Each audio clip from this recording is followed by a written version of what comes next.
The Second World War, often remembered for its grand battles and sweeping victories, also brought with it some of the most devastating military defeats in history. Yet among them, few are as shocking, as humiliating, and as consequential as the fall of Singapore. In 1942, a series of events unfolded on a small island in Southeast Asia that not only altered the trajectory of the war, but also marked a stunning reversal of fortune for the British Empire. The fall of Singapore was a catastrophe for Britain, a triumph for Japan, and a pivotal moment that reshaped the power dynamics in the Pacific for decades to come. In this video, we'll delve deep into one of the most stunning and significant military defeats in history, exploring the causes, the key players, and the consequences that followed. To understand the magnitude of Singapore's fall, we must first take a step back in time, looking at its strategic importance and why it was considered by the British to be the Gibraltar of the East. Singapore, situated at the tip of the Malay Peninsula, controlled the Strait of Malacca, one of the busiest and most vital shipping lanes in the world. It was a crucial point for British colonial interests in Southeast Asia, a hub for the British Empire's presence in the Pacific. The British believed that their stronghold there would deter any foreign aggression, and the heavily fortified island was thought to be nearly impregnable. Its location made it a linchpin for British naval operations, and it was home to a massive garrison that included the latest artillery, tanks, and thousands of soldiers. However, the British military's overconfidence in their position and underestimation of Japanese capabilities would prove disastrous. In the 1930s and early 1940s, Japan had been rapidly expanding its imperial ambitions across Asia, establishing a foothold in China and elsewhere. British intelligence reports had warned of Japan's growing strength, but these warnings were largely ignored, dismissed by many in the British military and government as exaggerated threats from an emerging, though still relatively small, power. Britain's focus was still on Europe, where Adolf Hitler's Third Reich was ravaging the continent, and the Pacific, while important, did not receive the full attention it warranted. Thus, the British were complacent, believing that their fortifications and military might would ensure the security of Singapore in the face of any threat.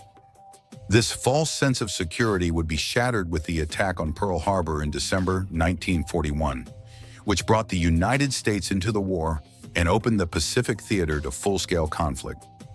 Japan's decision to strike at the heart of the American fleet in Hawaii was not only an attack on the United States, but also a signal of Japan's broader plans to dominate the Pacific. With the U.S. now involved in the war, Japan quickly shifted its focus to Southeast Asia, including the British colonies of Malaya and Singapore. The stage was set for a confrontation, but few could have predicted how quickly and decisively the Japanese would strike. In the opening months of 1942, the Japanese launched an aggressive campaign across Southeast Asia, sweeping through British-held territories with surprising speed. The British, with their extensive resources and manpower, were caught completely off guard. The invasion began in December 1941, just days after the attack on Pearl Harbor. The Japanese forces advanced into Malaya, and the British garrison, which was still recovering from the shock of Pearl Harbor and not fully prepared for a land assault, was unable to mount an effective defense.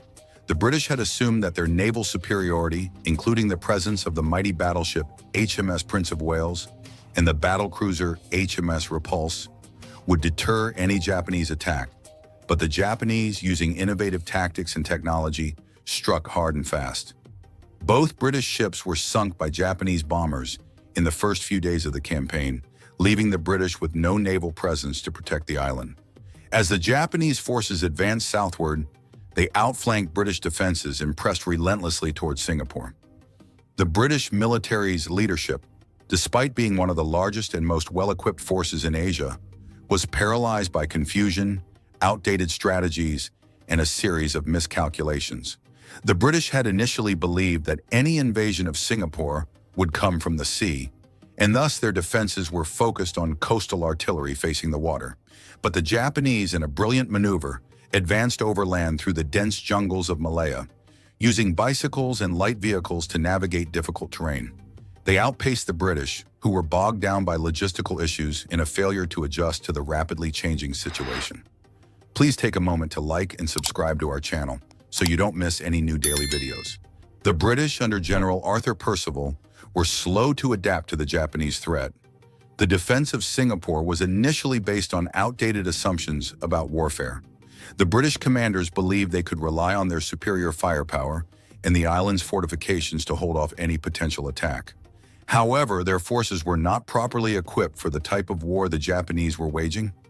The Japanese army was highly mobile, well-trained, and well-equipped with modern tanks, artillery, and aircraft, whereas the British forces were encumbered by outdated equipment and a lack of coordination.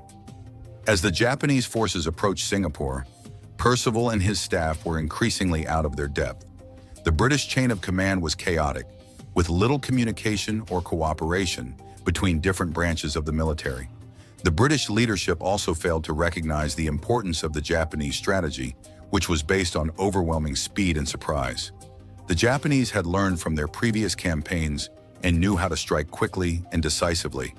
Their tanks, aircraft, and infantry worked in unison, making it difficult for the British to respond effectively.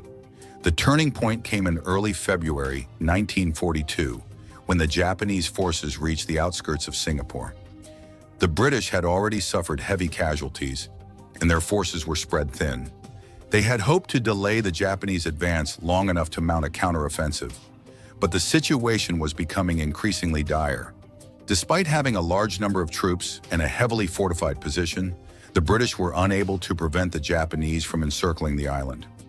By February 15, 1942, after weeks of intense fighting, General Percival was forced to make the unthinkable decision.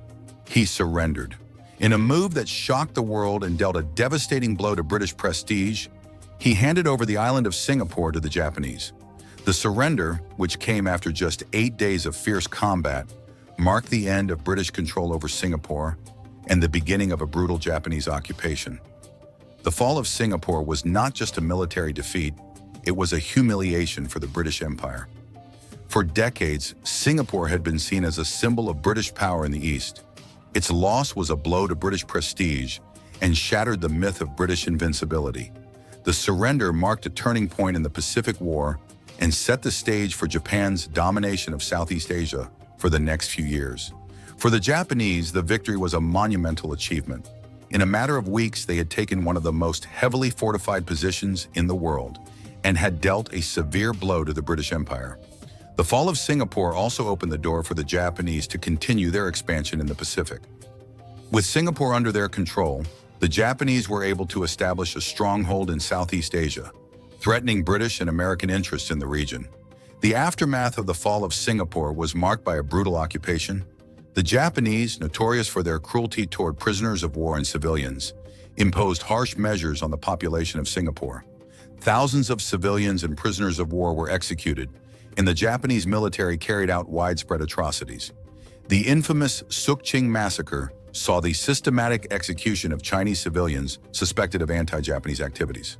Thousands of people were rounded up, tortured, and killed. The occupation lasted for 3.5 years, during which Singapore's population endured tremendous suffering. In the wake of the defeat, Britain was forced to reassess its position in the Pacific. The loss of Singapore was a wake-up call, and British policymakers began to rethink their colonial strategy in Southeast Asia. The British Empire's dominance in the region was severely weakened, and the war in the Pacific would continue to escalate, with Japan's aggression reaching its peak in 1942 and 1943. In conclusion, the fall of Singapore stands as one of the greatest military defeats in history, not only because of the scale of the loss, but because of the profound implications it had on the course of the war and the post-war world. It was a shock to the British, a triumph for the Japanese, and a turning point in the struggle for dominance in the Pacific. Today, the fall of Singapore serves as a reminder of the importance of preparedness, the dangers of overconfidence, and the unpredictable nature of war. It's a lesson in the volatility of empire and a testament to the resilience of those who lived through the darkest days of the Second World War. If you enjoyed this deep dive into one of history's most shocking military defeats, please like this video and subscribe to the channel for more stories of history's most fascinating events. Stay curious